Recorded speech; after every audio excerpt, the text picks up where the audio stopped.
Alhamdulillahi Rabbil Alamin wassalatu wassalamu ala ashrafil anbiya'i wal mursalin Nabiina Muhammad wa ala alihi wa sahbihi ajma'in, amma ba'd. Nabi kita Muhammad sallallahu alaihi wasallam bersabda, la tahqiranna minal ma'rufi syai'a, yang artinya janganlah kalian meremehkan kebaikan apapun. Kenapa kita dilarang meremehkan kebaikan, sekalipun kebaikan itu kecil? Karena kebaikan yang kita lakukan atau sekecil apapun kebaikan yang kita lakukan bisa berpotensi menjadi sebab kita masuk ke dalam surga. Amalan yang ringan, kebaikan yang kecil, apabila disertai dengan keikhlasan, maka dia bisa menjadi sesuatu yang sangat agung di sisi Allah Subhanahu wa taala. Imam Ibnu Mubarak rahimahullah beliau berkata, "Rubba amalin saghirin tu'azzimuhu an-niyyah wa rubba amalin 'azimin tusaghiruhu an-niyyah." Beliau mengatakan, bisa jadi amalan yang kecil bisa menjadi besar karena niatnya ikhlas, dan bisa jadi amalan yang besar menjadi kecil bahkan tidak ada harganya di sisi Allah Subhanahu wa taala juga karena niat yang tidak ikhlas. Dari sini kita bisa belajar bahwasanya tatkala kita ingin melakukan kebaikan, jangan pernah meremehkan kebaikan itu, sekecil apapun kebaikan itu. Walaupun kebaikan itu atau ibadah itu ringan, maka hendaknya kita berusaha untuk ikhlas. Karena dengan keikhlasannya, dengan ikhlasnya kita melakukan kebaikan itu akan menjadikan amalan itu sangat berharga di sisi Allah Azza wa Jalla, menjadi amalan yang sangat agung.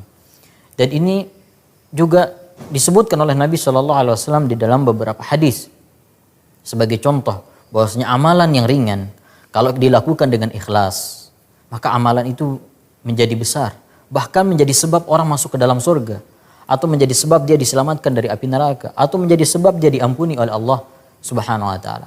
Salah satu contohnya adalah hadis yang diriwayatkan oleh Aisyah radhiyallahu anha. Beliau bercerita tentang seorang ibu-ibu yang datang ke rumah Aisyah dengan membawa dua putrinya. Kata Aisyah radhiyallahu anha, "Ja'atni imra'atun miskinah wa ma'aha ibnataiha." Saya didatangi oleh seorang wanita miskin yang membawa kedua putrinya.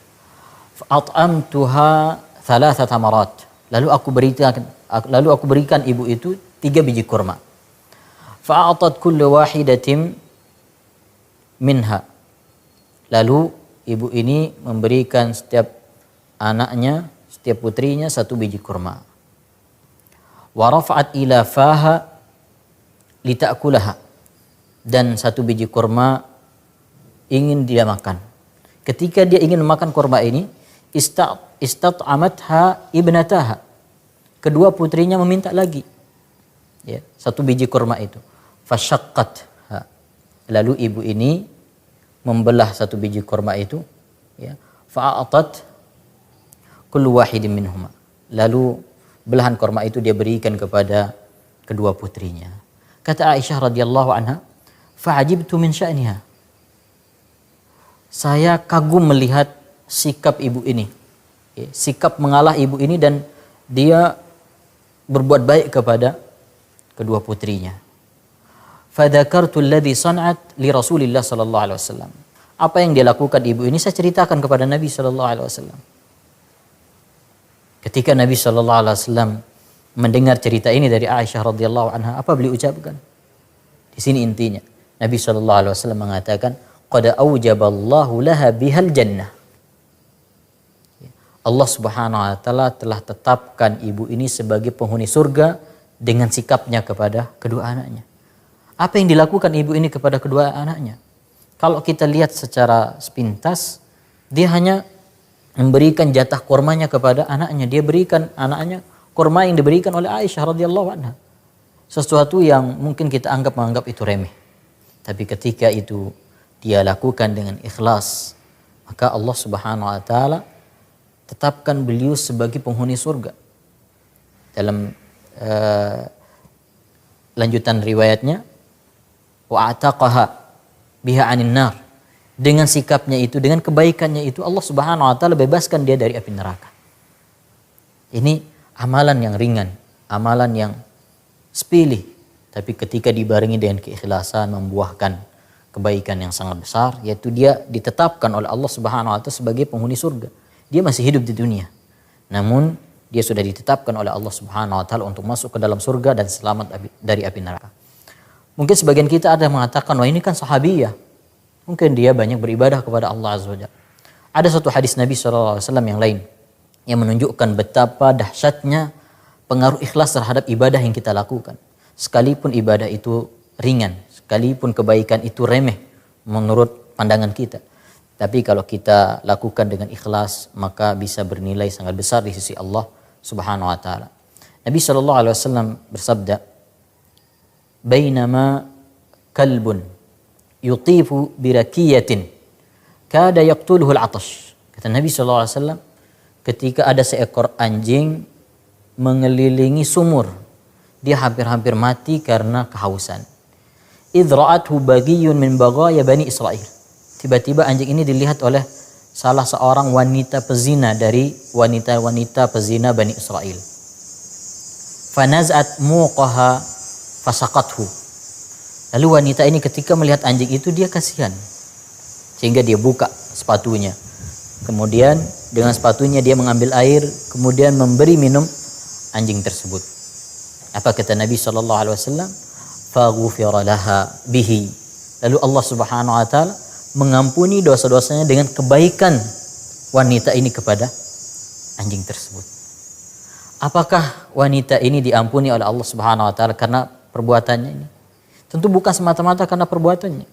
Syekhul Islam Ibnu Taimiyah rahimahullah mengatakan, "Hadhihi imra'atun saqat kalban bi imanin khalisin kana fi qalbiha." Wanita ini memberi minum kepada seekor anjing ini dengan iman yang ikhlas yang ada di dalam hatinya. Faghufira laha bihi. Lalu Allah Subhanahu wa taala mengampuni dosanya dengan perbuatannya tersebut. Wa illa laysat kullu imra'atin saqat kalban ghufira laha. Tentu tidak semua wanita yang berbuat baik kepada anjing, memberi minum anjing, ya, tidak semua wanita pezina yang memberi minum seekor anjing akan masuk ke dalam surga. Tapi ini disebabkan karena keikhlasannya. Ketika dia berbuat baik kepada seekor anjing ini, dia lakukan dengan penuh keikhlasan, dengan mengharapkan kebaikan dari Allah Azza wa Jalla. Maka Allah Subhanahu wa taala dengan apa yang dia lakukan ini, Allah ampuni dosa-dosanya. Dan inilah di antara dalil yang menunjukkan ikhlas memiliki pengaruh yang sangat dahsyat. Keutamaan ikhlas di dalam beribadah sangatlah besar.